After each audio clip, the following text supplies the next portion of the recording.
Hi, I'm Aja. I am a henna artist who has a very deep interest in death and dying, the process of end of life. And so I guess we're going to talk a little bit about it today. Yes, I'm all ears. As you can see. Literally. I love it. Yes, I'm I all love it. ears to you today. Absolutely. Yes, so yeah. The first question I normally would ask the friends that I've interviewed, and you are a good friend today. First question I usually ask is, who are you? Like, who are you? Ooh. Wow, that's pretty layered. Um, and since we're on the topic of death and dying, anyway, um, I feel like I'm becoming who I was always meant to be, but I've been dealing with a lot of grief around letting go of the people I was and the choices I had to make in order to get here and all of that. So I would say I'm a creative. I would say that I am evolving, and at this stage right now, I may be emotionally, spiritually, creatively at my, I don't want to say peak, but I definitely feel like I'm in a really good space, balancing my creativity, expressing my creativity, and being myself, and also getting paid to do that. And that, even though I'm not where I want to be completely yet, it's a huge, really huge thing, because I mean, isn't that like the dream? To get paid to do what you love to do.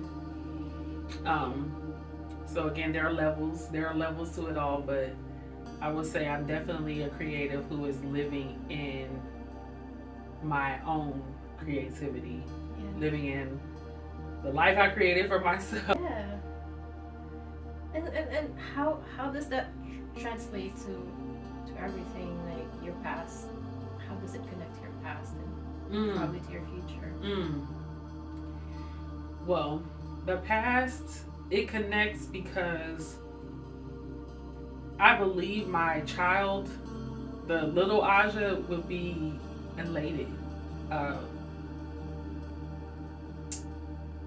of course, there are some parts of the journey that um, are more difficult to even think about. But I would say little Aja would just be, she would be super proud and elated that I've gotten to a place where I understand what my impact is. I'm no longer afraid of the power that I hold. Um, and I'm not afraid to, or ashamed to help people. Um, I think I used to help people from a place of wanting to feel needed. Wanting to feel, but now when I help people, I have no, you know what I'm saying? Like, how people give money and they're just like, well, what are you gonna do with the money? It's just like, well, you shouldn't be giving money if you're worried about what they're gonna do with it, because you're supposed to be giving from a place of just pure love and compassion. True. And so I feel like I'm there now, and I wasn't there before. I would help people and I would do things and hope that people would love me in return, or that they would appreciate me. But now it's just like, I don't care what you do with it. So that's a huge that of course there are many things, but that in particular helps me to see growth. That's true. Yeah. And do you think that, like, the little Aja would have imagined this, you becoming this? Yeah. I've always been a big dreamer. I'm Aquarius, Me too. So well, yeah, right. We talked about that. So I've always seen a huge, big. So this is not even. I'm just scratching the surface here. Yes. The plans that I have, the goals that I have, So I think she would want me to be present with where I am right now. And enjoy it, embrace it, because it's not gonna be long. Yeah. Yes. So, I think she would be proud. I think she would want me to be present. And I think she would hug me. I think she would say thank you. Yeah. For getting us here, because for a long time there. It was a long journey, huh? Whoa. And I don't think sometimes you even realize it until you sit back and you're like, you have a chance to decompress, right? You have that presence of mind. You have the quiet, so you can kind of reflect. Yes. But when you're in survival, that's all you're doing is surviving. So you don't even have it's like reflection is a luxury. It is. Because you're so busy just trying to make it through the day, making through the, Yeah. And then for so many people who look like me, I think, some of the communities we come from, you're lucky if you make it to see 20, 21, these things. So it's like to make it, and success looks different for everybody, but just to get to a place where you have genuine peace and you're living in your authenticity, I think that is, in the lottery of life, I believe that you won. Yes. Now I know for some people, it's like that ain't a whole lot. They like peace. They're like, I'll give me the money, but but for me, it's like just I was living in chaos. All I knew for years, like my whole 20s was just like chaos. I feel you. That is all I was aware of. Yes. Sometimes it was hard to even think of what could be or what was the possibilities, because did you have any close encounters with death? I did. I definitely did. I had some moments like many people like us, I think, who where you find that, I must be here for a reason, because it's almost impossible that I made it out of that. Like, it's unreal. So absolutely. I won't say it's been like, but see, I don't know, right? Because on the other side, you don't really know what you're being protected from. You don't know what you're really being kept from. I was driving down Jimmy Dias. Was it yesterday? The day before yesterday? I took my kids. My husband was working from home, and I said, "Let me just get out, take the kids. Let's get you some ice cream. Give him a little break, because I know he's tired of yelling and jumping around and all this stuff." So we got in the car, and I saw maybe 4 accidents. You know where I live. You know where Jimmy Dias is. Between my house and Jimmy Dias, there were 4 different separate, not one. These are 4 separate accidents. Crazy. Is that Masters Week accident traffic? I guess so. Yeah. But all of them looked like they could have been avoidable. All of them did. It wasn't like something crazy like a truck rolled over. It was nothing like that. It was just cars rear-ending each other. Yeah. And then somebody bumps into them, and it's like, now we got a pile up because somebody wasn't paying attention or whatever. And so for me, I know on a grander scale of things, when you say near-death experiences, you probably mean something more. No, it's different for everyone. But to me, that counts as well, because I'm driving past with my kids, my car, my body, my limbs, my children intact. And it makes you reflect on things. Absolutely. How can you not? How can you not? That's why they do what they call it rubbernecking. When people are just stopping and staring, because you marvel at how that didn't happen to you just now. Yes. I mean, for me, it is. It's like, whoa. Jimmy Dias ain't but so long. How do you have 4 accidents on one road? What are you doing? Crazy. And I don't even want to know. I'm just like, I was able to get past, and of course it was backed up a lot of the way and stuff like that. But once I got past, and I was just like, thank you, God. Well, keep them safe, let their souls make it to wherever they need to go or whatever. I say my little prayers when I see the accidents, but yeah, those moments for me are just like, it's a reminder. Whew. If you have a choice, how long would you want to live? I just want to make it till I know my kids are okay. Yeah. I just want those little small moments where I know in my heart and I can say, okay, I did what I'm supposed to do. Mm-hmm. They're fine. I can go. Yeah. I know so many people say they want to live till they're 100 and all that. But Mm-hmm. me personally, I could be doing other things with my time. Mm-hmm. I'm sure. Yeah. Let me go help from behind the scenes Yeah. and assist that way or something like that. But I can go whenever I know my kids are okay. How do you imagine? Do you have any imaginings of the afterlife?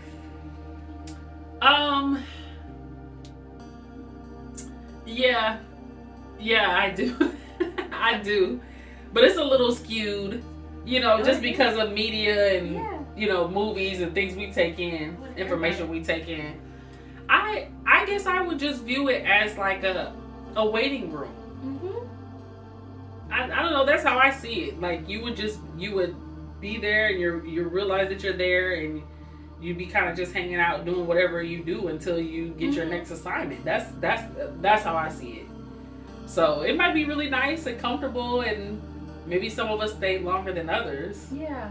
But I think it's just a different plane, some other realm. Would you call yourself spiritual or scientific or both? Now the human design side would say kind of scientific, but in general, I've always been very spiritual, and not necessarily even trying. Just I've always had a connection, a direct line, and so even growing up in church and all the things, I never felt like I had to do what other people had to do in order to get information.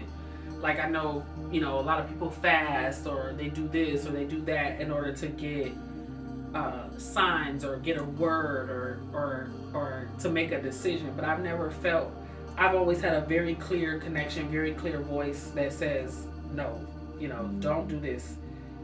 Yes, go here. It's always been like that. Always, since I was a little girl. Yeah. And I feel like I've known God personally. So I've never needed like a third party or never felt like I needed a third party. Yeah. And I know this would probably piss my mom off if she ever heard it.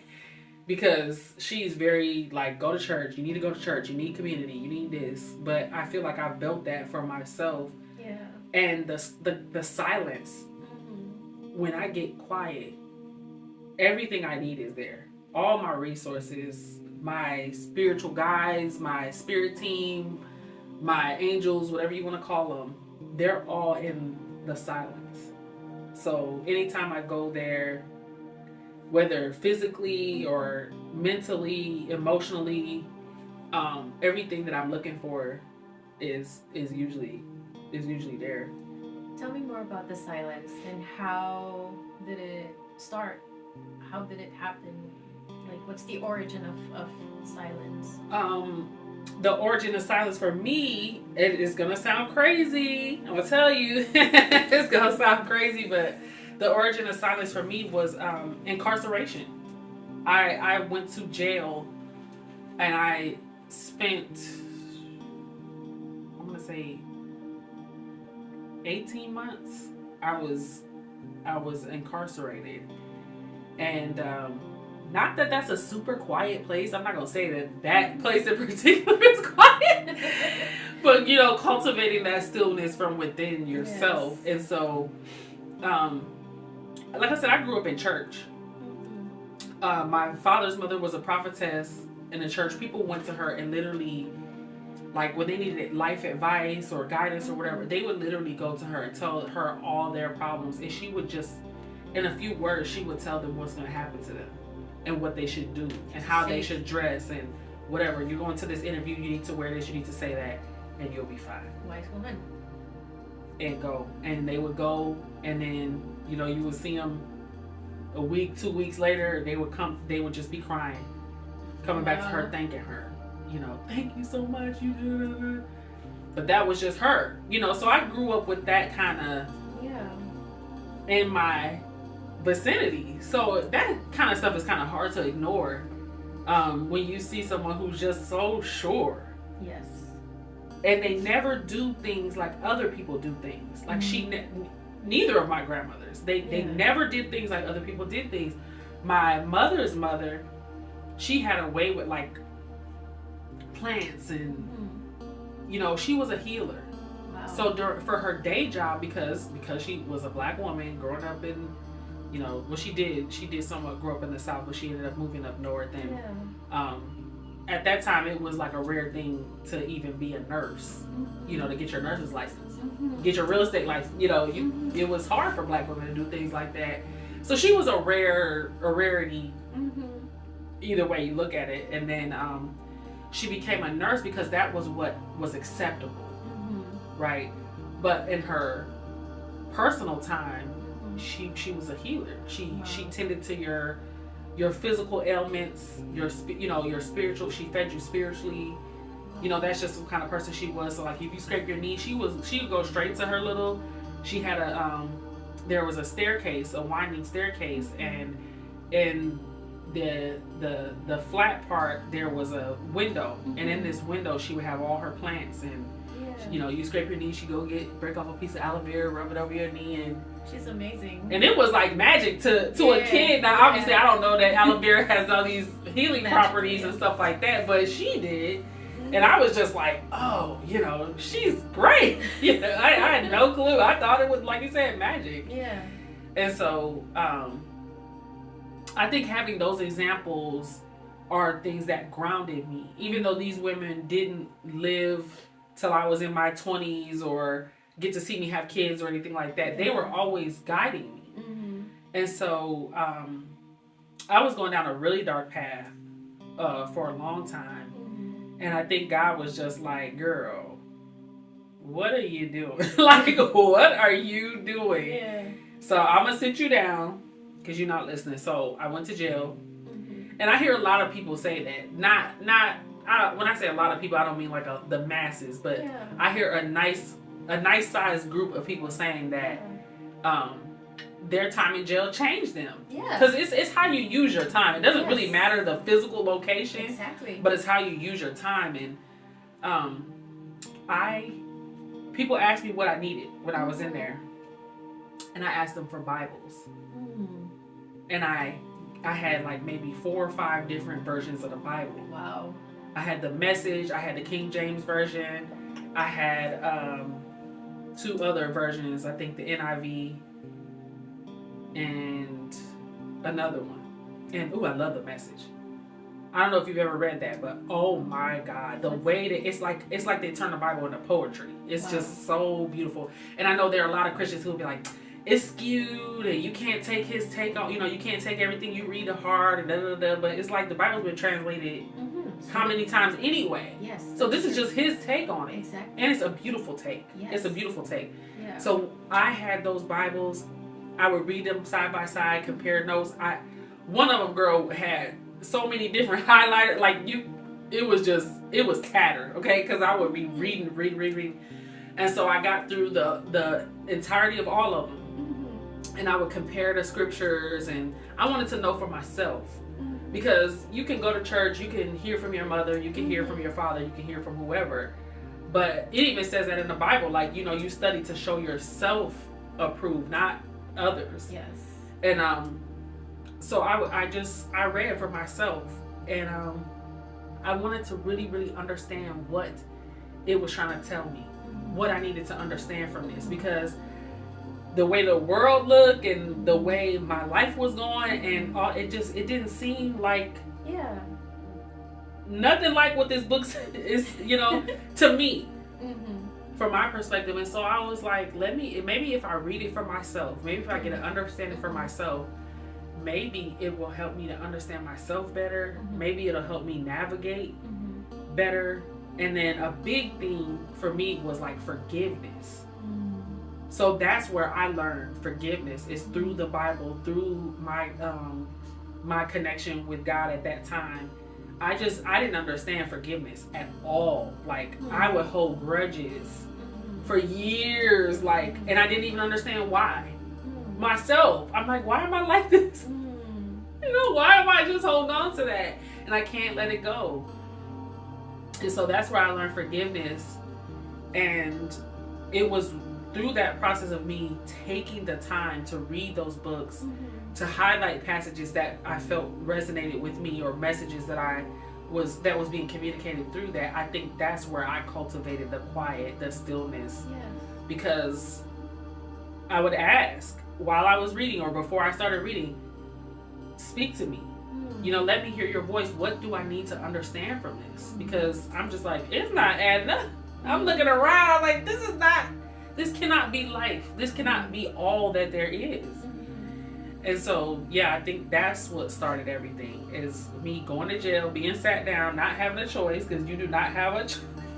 You might be able to use the phone for a period, or you may be able to, you know, do little activities or whatever, but majority of the time you're locked down, you're in a cell. What are you going to do with that time? Like, what can you do with that time? I know some people do push-ups and they get all buff and, you know, stuff like that, but I'm an intellectual. I love learning, I love reading, I love all the things. So for me, I was just like, I'm gonna figure out what this book is saying. I'm gonna figure it out for myself, not what somebody else is telling me or somebody else's interpretation, my own take on it. And like I said, I think that's really where I was able to understand that silence and being able to hear is a huge deal, especially in a world where there's so much noise. There's so many distractions, especially now. Like, even then it was bad, but it's like even worse now. Because this was back in like 2013, 2012. So, you know, it's gotten 10 times worse now with the AI, with the social media, social media was a thing then too, but not even close to how it is now, with all the influencers and the, you know, just so much lies and misinformation, you know. So, that really did help me to navigate. And of course, even when I got out of jail, I still struggled and I still, you know, went through things, but I made myself some promises.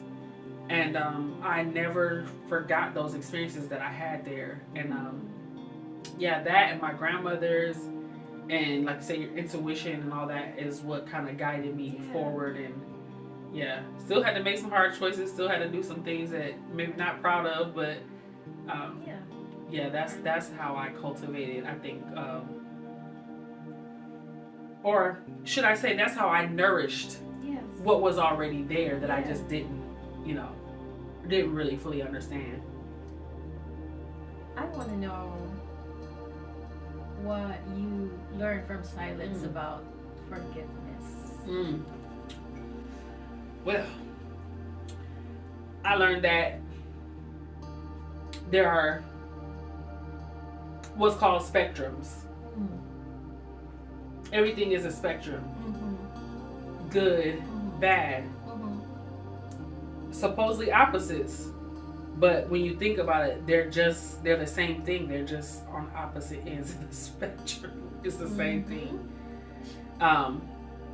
So willingness to be forgiven is the same thing as the willingness to forgive.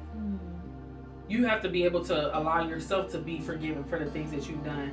And I think that's a big part of Christianity that I struggle with for so long, because it's just like, well, how can you just forgive a murderer, a rapist, you know, like, or me, all the things that I've done, how can you just forgive me? And it's just over, just like that. It's, poof, now it's like nothing's wrong. To me, that just always sounded so stupid. I was just like, it makes no sense, you know, because you can just go on a murder spree and then, oh, well, you asked for forgiveness, so now you're forgiven. Like, what? So I had to go through the steps, kind of like what is it called when you're in recovery, like alcoholism or Narcotics Anonymous, you know, you go through these steps. And I think one of the steps, I don't know which step it is, so don't quote me, one of the steps is you have to like reach out to everybody you've wronged and ask for forgiveness or apologize. I can't remember exactly which one it is, but So I went through that. I did that. Not because I was in recovery or anything. Well, I guess in a way I was, but not not explicitly. Um, so I did. I went back through and I I wrote a letter while I was in jail to people that who I had their addresses that I knew how to reach to, obviously, because everybody, you can't, some people you just have to write a letter to and then tear it up or whatever. But for everybody that I knew their address, I knew how to reach them, I wrote them a letter and explained to them what I felt that I had done wrong and how I probably could have done better, and I apologized. And that was healing in a way that I didn't even know was a thing. Like, I was like, dang, that's not so bad, and then I made a conscious effort to not wrong anybody. Yeah. Not intentionally, because obviously, you could wrong somebody without even feeling like you did anything. Mm-hmm. But like not intentionally hurting people. Yeah. And then also I opened myself up for allowing others to forgive me, because I had a lot of shame. And like I said, that's why to me that Christianity can be such a slippery slope, because there is so much shame. 100%. So much shame. Yes. It's driven by shame. And my heart hurts for people who live in that, because, especially the Catholic. Yes. Because, oh my God, everything is shame. And it's like you almost can't even function, because you're living in, everything is shame. And so you're used to other people not forgiving you. How can they ever forgive me? You're so shameful. Your life is, look at what you've done. Look at how you look and how you dress. It's just, everything is shame. Yes. So it's like, you don't even expect people to forgive you. Yeah. You don't even know you never even come close to what that could feel like. Even though they tell you Jesus is the way, right? And he will forgive your sins. But you've never experienced that, not even with the humans that you've maybe known your whole life. So I had to be open to that. Not only giving forgiveness, but being willing to receive that. And also being okay if I don't get it from who I think I'm supposed to get it from. I would have never known that had I not been in jail, had I not wronged people. Because although I was in there for a crime that I didn't commit, there were plenty of other crimes that I had committed that I didn't get caught for. Okay, out here just doing anything. Okay, so blessings. Thank God it wasn't, because it could have been a lot worse. But I had to let people forgive me, and like I said, be okay if they didn't. I had to forgive myself and say, look at what you were working with, Aja. Yes. You were working with like they say MacGyver, you had a nickel and a paper clip and a piece of string. Yes. That's what they gave you to work with. Yes. And so you did the best you could with what you had. That's true. And so offering forgiveness, receiving forgiveness, being okay with not receiving it, and forgiving yourself. And doing that as many times as you need to do, in no particular order, on whatever basis that you need to do. Because as a parent, I just think about parents who are constantly on themselves about how they're parenting. Yeah. That's heavy. Oh, I did this wrong. I did that wrong. It's like, just give yourself a little grace. Give yourself some forgiveness. You're not going to do this perfectly. How do you see yourself as an old person or a grandma? Hopefully gray. I would love to be just totally gray. Oh, that's beautiful. Oh my God. I love that. I love that. Awesome. I love that. Oh, yeah. I want to be totally gray. I want to be in my garden, fit.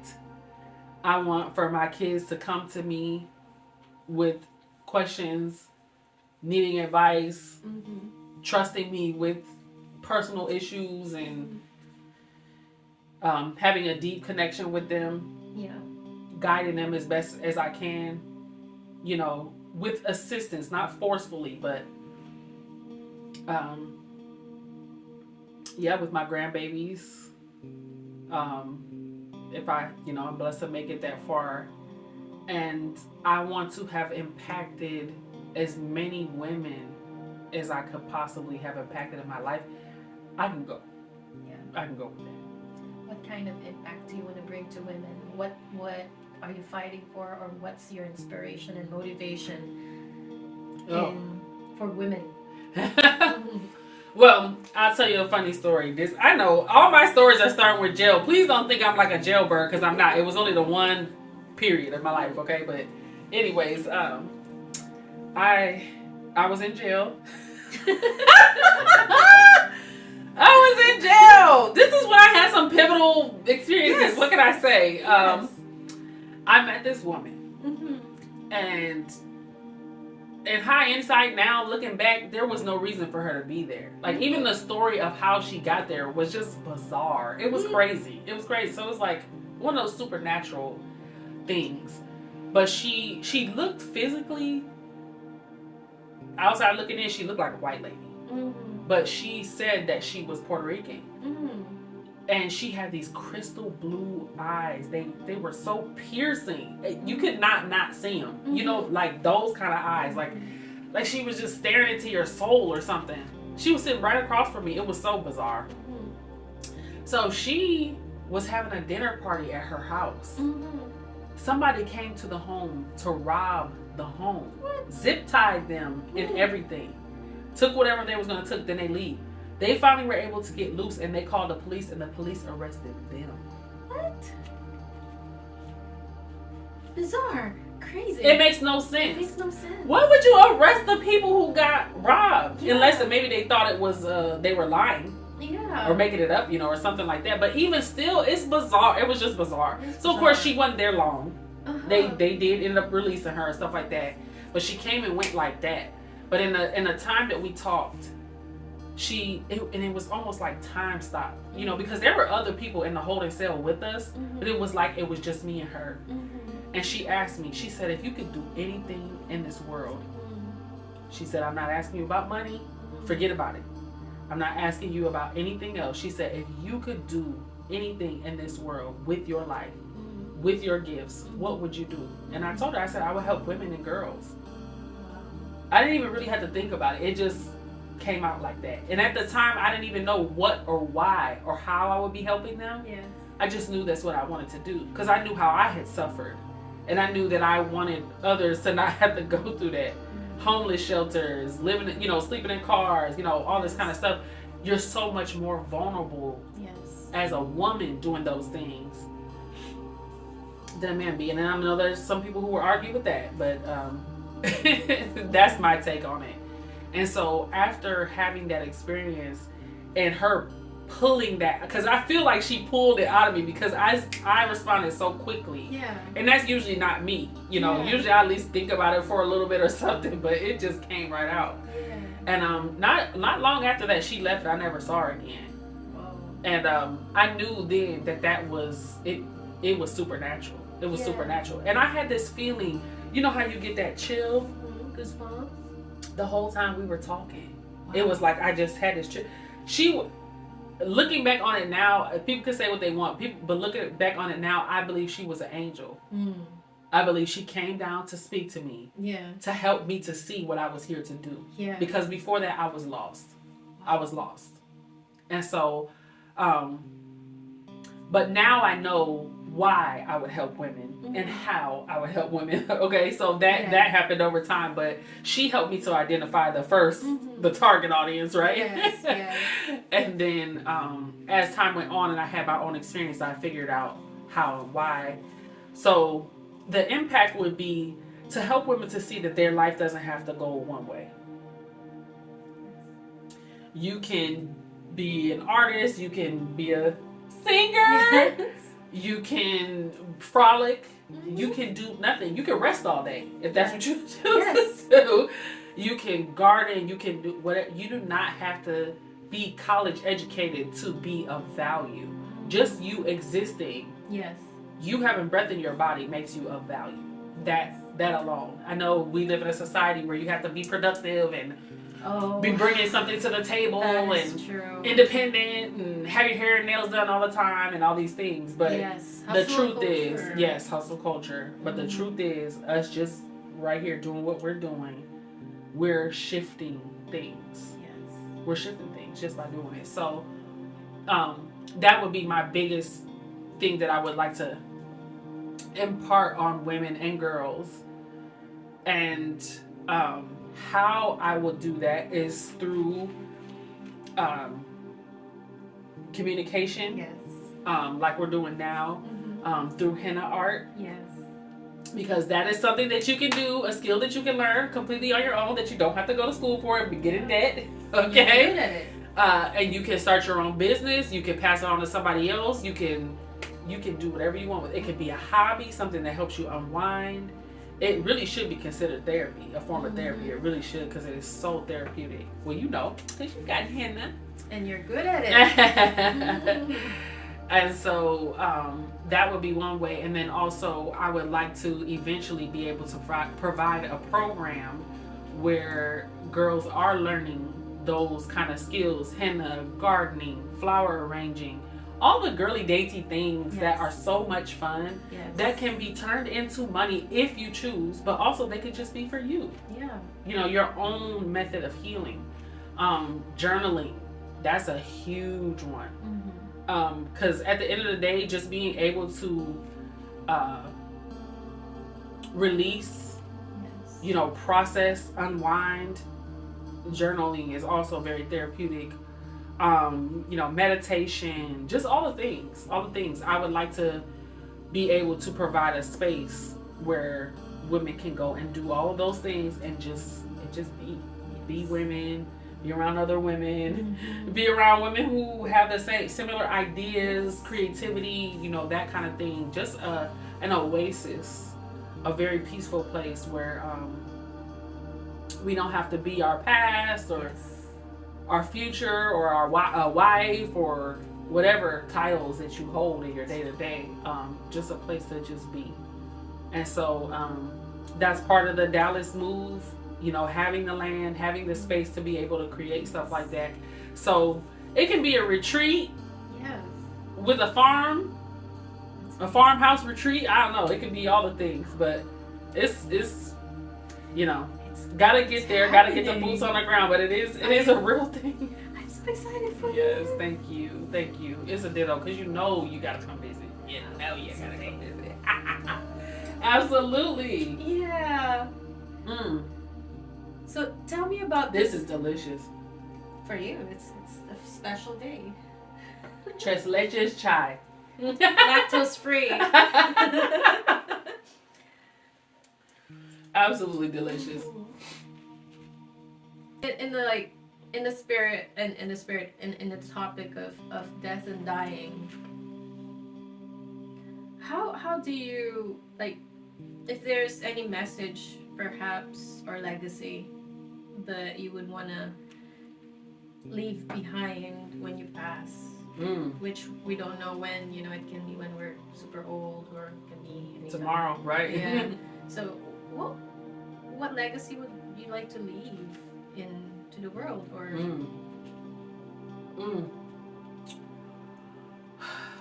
this is probably gonna sound so cliche, but I would say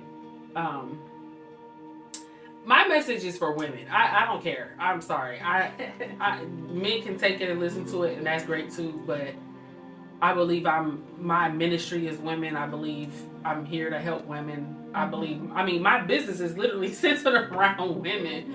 So I would say always bet on yourself. You know, those things that you think would be cool, that little, I like this, you know, whatever. Just bet on yourself. Take a risk. Do that. Yes. Do that. Before you leave this earth, at least be able to look back and say, well, damn, I did it. Maybe it didn't work out how I thought. Yeah. Maybe it wasn't super, like a global success. But affect change where you can in your community, and always bet on yourself. Put yourself first, bet on yourself. And, you know, I also would like to say to women, you know, don't be in a rush to get married. Yes, I agree with that. Because they try to tell us that from childhood. I know.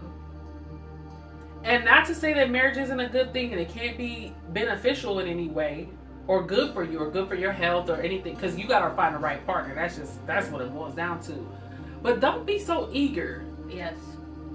Because there are so many women who look back over their lives and they say, wow, everything I did, I could have did without a husband. Mm-hmm. And so when I hear that, I'm just like, wow. And you got to find yourself first, too. Yeah. Have those experiences. Yeah, so definitely if you're going to get married, don't get married young. Mm-hmm. Get married when you're ready. But don't be so eager to do it. And get that passport and travel the world. Yes. Go see something. Because anything you can get here, anything you can get where you are, you can get better somewhere else. Yes. There is no, I remember when I was packing up to go to Malaysia, and I was so worried about my son having diapers and this and this and that, because he was so little, Yeah. He was maybe a little over a year old. And I was just like, oh God, well, I don't want to pack too many diapers, but if I don't pack enough diapers, then he may not have diapers or whatever. And it's like, you are crazy. You don't think they have diapers over there? Like, I literally was freaking out about it. And I'm just like, well, his bottles, and they're going to want to inspect the bottles because, 9/11, they want to inspect all the liquids, and all that kind of stuff. So I was like so tripping about these little trivial things. And when I got there and I saw that the stores had everything, I was just like, what do you think these people are living in end times or back in? It's like, what are you thinking? Yeah. They use diapers. They may not have, because one thing I noticed is that nobody uses strollers. I didn't see one stroller the whole time I was there. So I was like, oh, this is an American thing. Yeah. And then I didn't see the kids in car seats either. Girl, we'd be on the highway, you see the kids in the back seat listening to Cardi B. I was like, this is Malaysia? Why are they listening to Cardi B? Crazy. Why do they even know who she is? Yeah. And why are they not they don't have no seatbelt on, no cart, no nothing. God. Little kids back there cutting up. I was like, this is insane. This isn't, But they have duped us in so many ways, because how are they they're alive. Mm-hmm. They're looking like they thriving to me. Mm-hmm. To me. Yeah. So what is this that we have to have? Oh, you have to, all these rules and regulations. Yeah. Okay, yeah, traffic is dangerous. The road is dangerous. Yeah. We know that. I grew up in Asia. I started going to school by myself at 9. By myself. Riding transportation and stuff. That's Asia. Wow. Yeah, definitely not here, because you would be so concerned about the child being abducted or being messed with, or we would never. Yes. And that was another thing that I noticed when I was there. I was not concerned about people harming my child. It just wasn't even a thought in my head. I instantly felt that he was safe, and that he was. And girl, they passed him around like he was a. Aww. I mean, they passed him. People wanted to take pictures. I'm like, this is a baby. Yes. It's a baby. They love kids. Ooh. Love kids. Yeah. Had a child care at the hotels. That just blew me away. Yeah. That blew me away. So yeah. Asia is definitely a whole totally different ball game, different culture. The food, the welcome that you feel. Yeah. It's totally different. So honestly, I had to be here, and I had to meet my husband, and I had to have, but I would give my left arm to go to go back to Asia, to live there, to build a home there. Maybe not live there full time, but yeah, particularly Malaysia, Thailand. I've never been to Laos. I've never been to the Philippines. Never been to Singapore. Still want to go to Singapore. There are still parts of Malaysia that I want to see. Like I was telling you before, I want to go to Ipoh. I have some friends that have a bakery Atlanta, and they're from Ipoh, Yeah. and they say you need a second stomach just Yeah. to live there because they eat so much. They have so much food. Yeah. I'm like, that sounds amazing. There's- So yeah. there's still a lot of places that I want to see. I haven't been to China, so I can imagine you having a retreat center in one of those places. yes, I would love that. I would love that. Anything related to, I'm just like, yes, the wellness. That's just where my mind is right now. But I think it's a big thing across the board because so many women we're in a deficit from not having, not caring for ourselves in that way. Exactly. And so we're catching up, trying to play catch up. Exactly. I love it. I think that like I said, it's kind of long overdue. A lot of it is very because we, much. the caretaking and Yes. So being a wife, being a this, being a that. yeah, being a mom.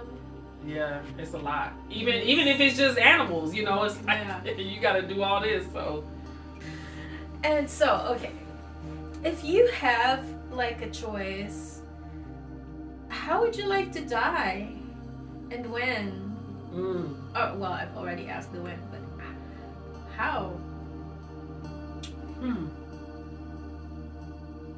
Wow, that is a very interesting question. Wow, because there's so many connotations with that, Mm-hmm. right? Because at that point you're gone. Mm-hmm. So that means other people have to adhere to your. How would I like to die? I would like to die floating. I would like to be on the water.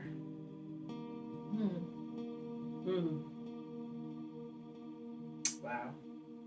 Yeah, that would be lovely. Your idea of dying is dying in water. Yeah, I would like to float. Float. Don't bury me and all that. Mm-hmm. Don't do any of that. Mm-hmm.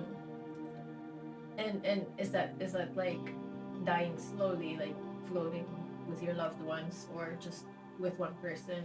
Just me. I would just you. like to just be floating off. Yeah, I will already have said my goodbyes, I'm sure.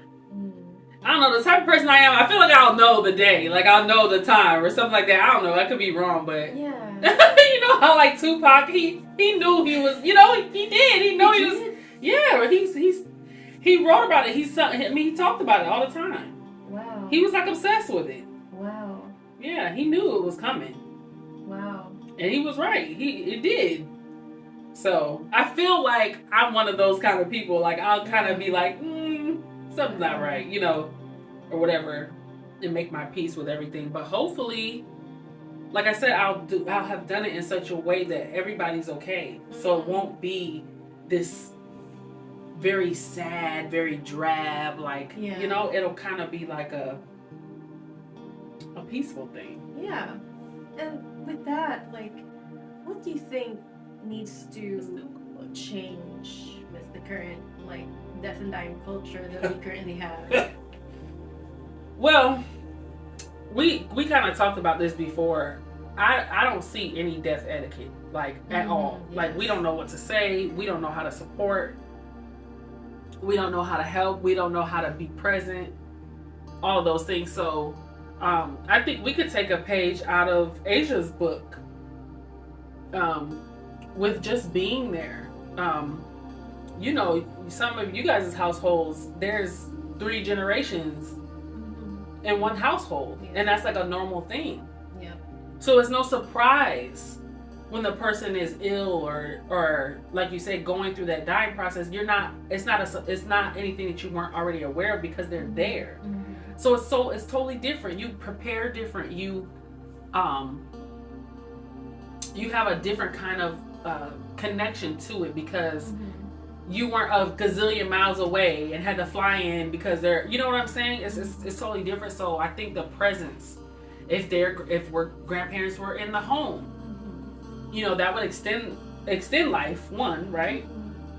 And then, like I said, you would just be aware. You would be aware. And so yeah, we definitely need we need more death doulas, more people who are willing to do that work. There's one here in Augusta, and her last name is Allen. I can't remember her first name at the moment, but I'll send you her information. But she's here, and she gives free information, you know, about everything. And I believe the education is the big part of it, because like I'll give you an example. So before I did henna, I did real estate. While I was doing real estate, I had like a niche, you could say. So I focused a lot on probated properties, which basically means somebody's died. Yes. And so I had a little bit more empathy and compassion, not because I had to, but that's just because a part of who I am.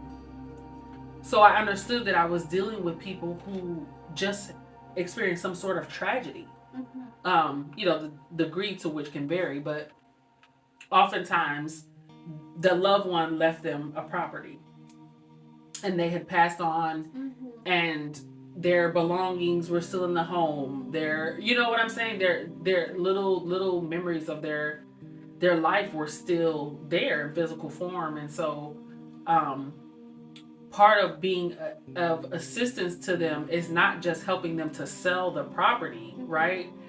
It is also providing resources to them. It is also being very gentle with how you word things, how you refer to the dead.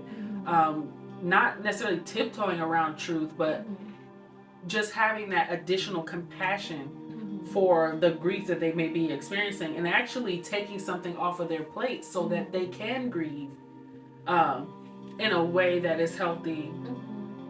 And while, you know, maintaining that professionalism and like I said, giving them other options, because, you know, that person had a whole life. You know, they had cars, they may have owned a business, and all of these things you have to do something with them. Well, in a lot of cases, it's sad, but, and I know that people learned a lot about it during COVID, because there was a lot of unexpected death, right? A lot of people who own property, a lot of people who own businesses, a lot of people who had multiple cars, a lot of people who had a lot of things. And so you shift in that moment from being the child or the cousin or the aunt or the whatever to automatically being a someone who has to bequeath these things. You have to find somewhere for these things to go. You have to do something. So oftentimes, and I know a lot of my generation experiences it as well, oftentimes these things go into the trash. You know, years of hard work, things that they've saved up for, grand pianos, all these things, they don't mean a lot to our group. They meant a lot to their parents. They worked hard for these things, but for us, what are we going to do with a grand piano? We don't do that. Where's it gonna go? Heavy. So a lot of the times that stuff goes into the trash, or you have to hire a service, and some people don't even want to deal with that. And there's one here in Georgia called Everything But the House. So they come in, they'll itemize all the antique stuff or all the belongings, they'll separate them, categorize them, and then they'll put them on their website for auction. And then, you know, there is some kind of split between you and them, and you know, that's how they make their money. So it is very helpful to people who can afford the service, but some people maybe can't afford that service.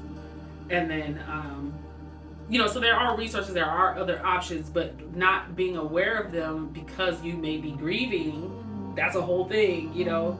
And so we need more people who are professionals, who are in those spaces, who are able to hold space for those people while they go through what they're going through. So I believe death doulas are something that is very necessary. Heavy work.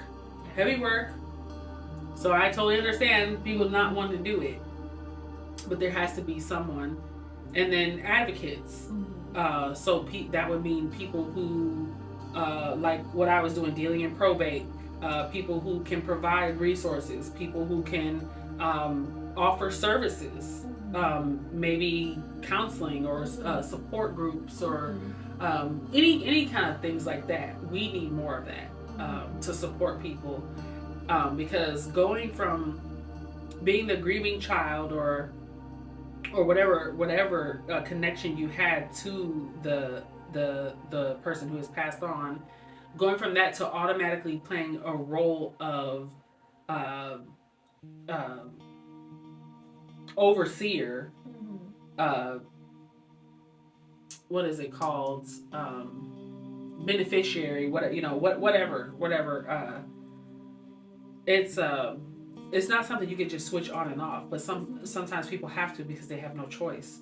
They don't know who to call. They don't know, those services aren't everyday services.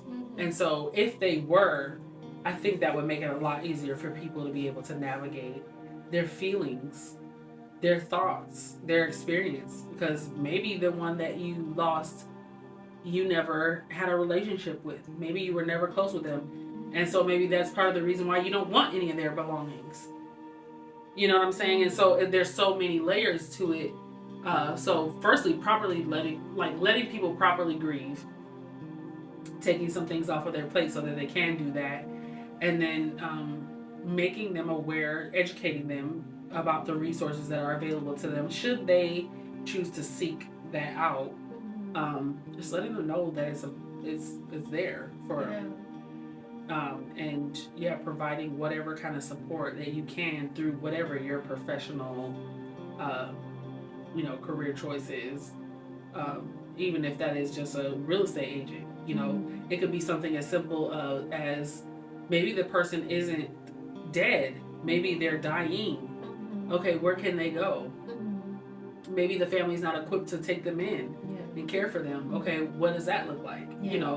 So even just providing other options, resources, like I said, that can take a lot off of the family's plate, because we think about the person who's experiencing dying, but what about the family?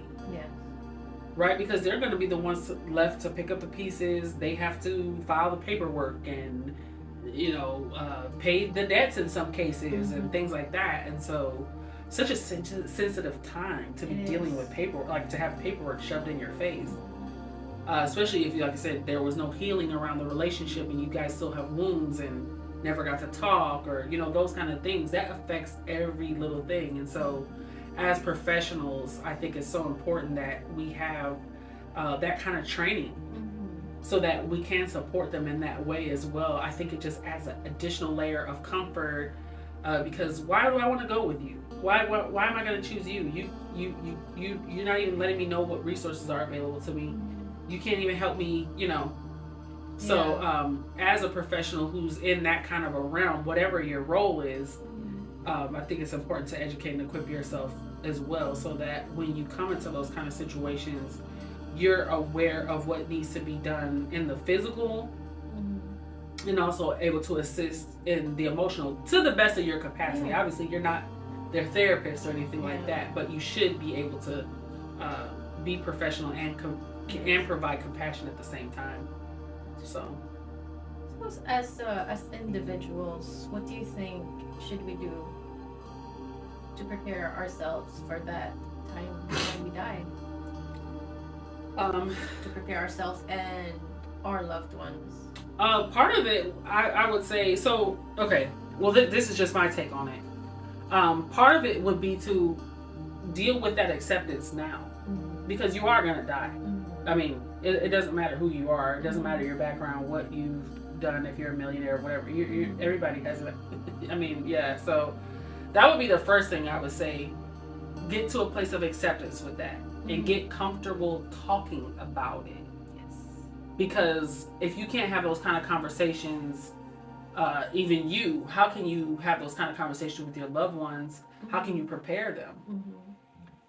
Preparedness is maybe not everything, I guess. But I do believe that to some degree, having already laid some sort of a foundation around it, it doesn't take away the pain.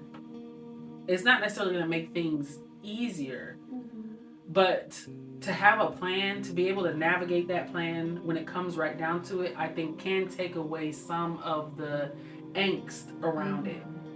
Because to be grieving and not know what to do next, and to have to make all the phone calls, and to have to rush around, and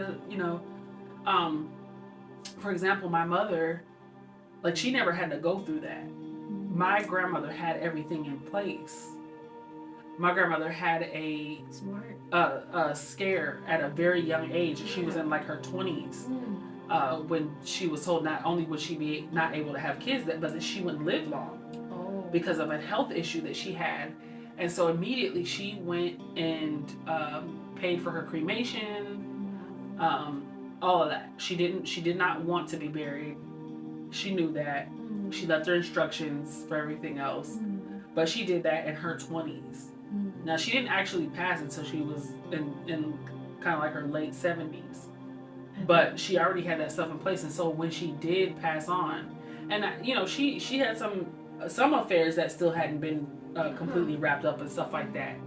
But by the time that she passed on, at least that stuff was taken care of. So whatever my mom had to do was a lot less than what she would have had to do had she not taken those steps. And so even my mom was saying, like, you know, that gave her additional room to, you know, to try to process. Yes. You know, because they didn't have the best relationship, but it's like, well, at least you didn't have to worry about, you know, the burial, her getting dressed up, all the, you know, you avoided all of that. And I think my grandmother had a very simple request. I think she wanted her ashes spread over some body of water or something like that. And so very simple. Yeah. So not hard to honor. So things like that, just preparedness, being educated, going to seek out your resources, or getting in touch with people who already have those resources. That's a huge thing. Not waiting, I guess, is what it really boils down to. Not everybody's going to have a family office. I understand that. Not everybody's wealthy like that. Not everybody is going to have all of their ducks in a row at the time. Like I that part I understand. But as much as you can do while you're alive, do it. And then also, I think a huge thing is, and this is just my personal take on it, don't wait. Don't wait to give your kids money. Don't wait to leave your kids property. What are you waiting for?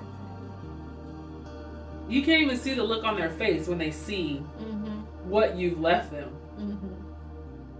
What are you waiting for? I know. Well, when I die, you can have my money. Most often, the people could use the money right now.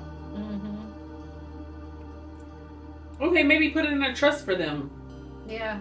Maybe, you know, when you feel like they're mature enough, they can have access to it or something like that. But to me, it's just like, what are you waiting for you to die? Like, that makes no sense. It doesn't. So now I have to grieve. It feels more like a bribe. You know? Yeah.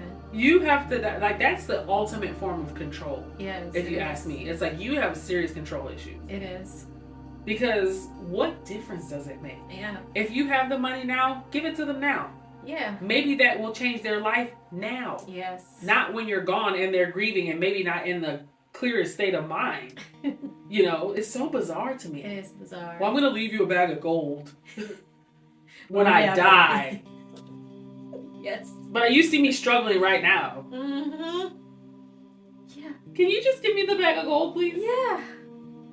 And why does it have to be this whole thing? So I don't know. We're in America, things are done differently, and a lot of it is very strange. It does feel like a scam because now I have to feel guilty while I'm spending this money. Well, how would they want me to spend the money? They're not here to tell me. Yeah. You know, if that, you know, whatever. But it's stupid to me. So I would say, don't wait on anything. If you love your kids, you care about your kids, you save them this Chevy from 95 that you worked on and you souped it up and made it look all good. Give them the car now. That's a very beautiful thought. I think more people should think the way you do. Give them the car. Like, right? You know what I'm saying? Now I have to walk around with your death certificate. Yeah. Just to get the car. Just to get the car. Yeah. Just to get access to the bank account. Instead of grieving properly. What sense does that make? Yeah. So I believe the life that I'm creating is a foundation for my children. And should they choose to follow my footsteps, they're more than welcome to, but they are not obligated to. And I can leave knowing that they're good, you know. That's the biggest thing. And like once that I know that, I'm just like, I'm out of here, because what am I hanging around for?